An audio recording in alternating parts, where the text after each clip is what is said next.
আসসালামু আলাইকুম প্রিয় ভাই বোনেরা, কেমন আছেন সবাই? আশা করি ভালো আছেন, আমিও ভালো আছি আলহামদুলিল্লাহ। তো আপনাদেরকে আমার সবজি ক্ষেত দেখাই। তো আমি সবজি লাগাইছি, কীরকম হয়েছে আসলে আমার মনটাই ভরে যায়। আমি আসলে এগুলা অনেক পছন্দ করি, অনেক কষ্ট করে কিন্তু আমি লাগাইছি। আপনারা দেখছেন যে কত কষ্ট হয়েছে আমার।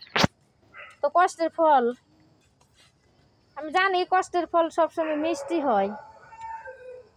তো এই যে দেখেন, এগুলা হয়েছে ফুলকপি, ফুলকপি লাগাইছি আর মূলা শাক। আর এখানে ডাটা বের হয়েছে, ছোট ছোট বোঝা যায় না।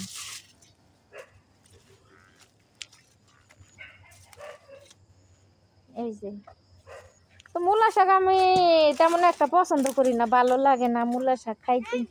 মুরগিরে কাইটা কাইটা দেই। আল্লাহ পারাইতেছে, আল্লাহ পাগল হয়েছে নাকি? পারাইতেছো কে? ওইখানে বিচে লাগাইছি তাহামিদ। আল্লাহ, হ্যাঁ। এই যে বেগুন গাছে দেখেন, আল্লাহর রহমতে এই যে বেগুন বের হয়েছে। এটার মধ্যে বেগুন বের হয়েছে, মাশাআল্লাহ। বেগুনের যে দাম! আর এই যে দেখেন মরিচ গাছ। আমার অনেক আনন্দ লাগে, অনেক অনেক আনন্দ লাগে।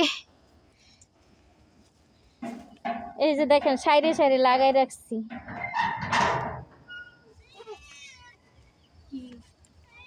এই যে পিসু আইসে পড়ছে আমার শব্দ পাইয়া, আমার শব্দ পাইয়া। এই যে দেখেন পিসু আইসে পড়ছে। পিসু, পিসু, আয় আয়। তো গ্রাম্য দৃশ্য, আসলে গ্রাম না কিন্তু এখানে বাড়ি ঘর এখনো হয় না, এই জন্য সবাই বাগান করছে। বাগানের জন্য গ্রামের দৃশ্যর মতো মনে হয়। তো এখানে আবার দেখেন, আমি কিন্তু এখানে চুলাও বানাইছি।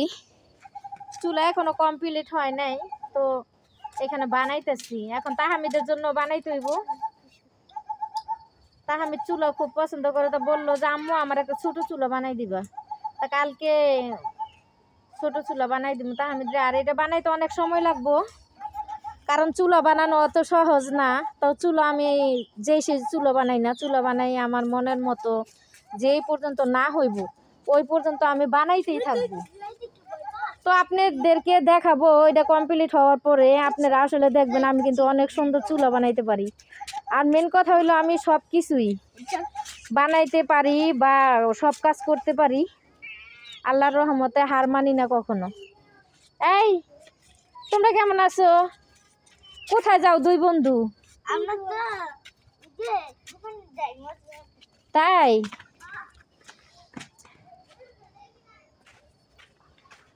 তো ভালো থাকবেন সবাই, সুস্থ থাকবেন এই কামনায় আমি করি। আর বোনরে বেশি বেশি করে সাপোর্ট করবেন। আপনাদের সাপোর্ট কিন্তু আমার অনেক প্রয়োজন। আপনাদের সাপোর্ট ছাড়া আমি চলতে পারবো না। তো আপনারা জানেন যে আমি কিন্তু অনেক দিন যাবৎ ভিডিও দেই নাই, এই জন্য আমি পাই নাই, ভিউ পাইতেছি না। আমি খুব একটু কষ্টের মধ্যে আছি, কারণ এত কষ্ট করে ভিডিও বানাই, এগুলো ভিউ হয় না, আমার খুব খারাপ লাগে। তো আমি চাই আমার প্রিয় ভাই বোনরা আমাকে সাপোর্ট করবে, বেশি বেশি সাপোর্ট করলে আমি সামনে আগাইতে পারবো। কারণ আপনারা সাপোর্ট না করলে আমি সামনে আগাইতে পারবো না। তো ভালো থাকবেন সবাই, সুস্থ থাকবেন এই কামনাই করি। আল্লাহ হাফিজ।